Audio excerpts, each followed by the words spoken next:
2018, Zimbabwe is going to have what has been described as watershed elections. These elections come at a very crucial time for Zimbabwe, given the history that we have gone through. The last 20 years, we have had successive elections that have been disputed, and these elections have been marked by political violence, electoral violence. Most of the political violence that takes place during elections in Zimbabwe occur in the rural communities. What has happened is that women have been used as political victims. Each time there are fights between the various contesting political parties, rape has been used as a weapon against women. Women has been beaten up as a way of convincing them to vote one way or the other.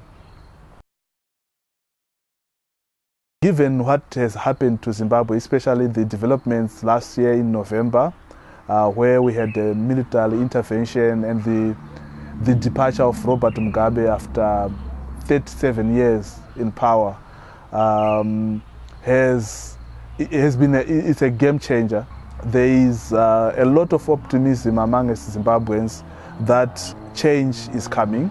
Most of your ordinary Zimbabwean would want to see an end to the economic decline, an end to the political violence that has been happening, to corruption.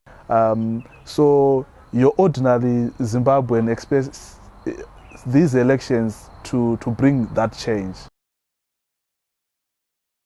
As an organization, we are apolitical, but at the same time, we realize and recognize that we don't work in a political vacuum. Our role is going to be, as always, to ensure that communities are capacitated, they're empowered to resist violence, to resist outsiders that come in and mobilize communities to use violence as a means of resolving conflicts. We always preach to communities and the leadership, they have to display positive and good leadership qualities, and that involves protecting their communities from violence.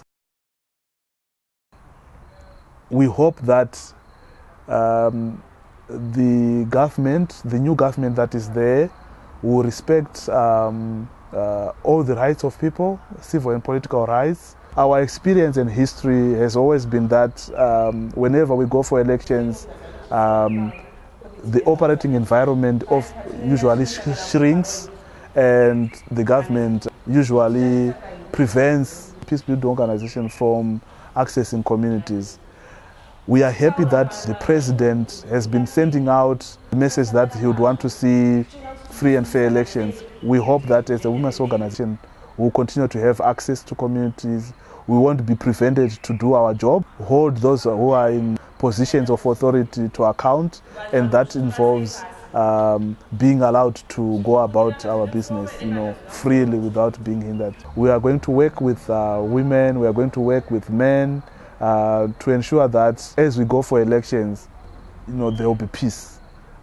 Everyone will be able to exercise their right to vote in a peaceful way.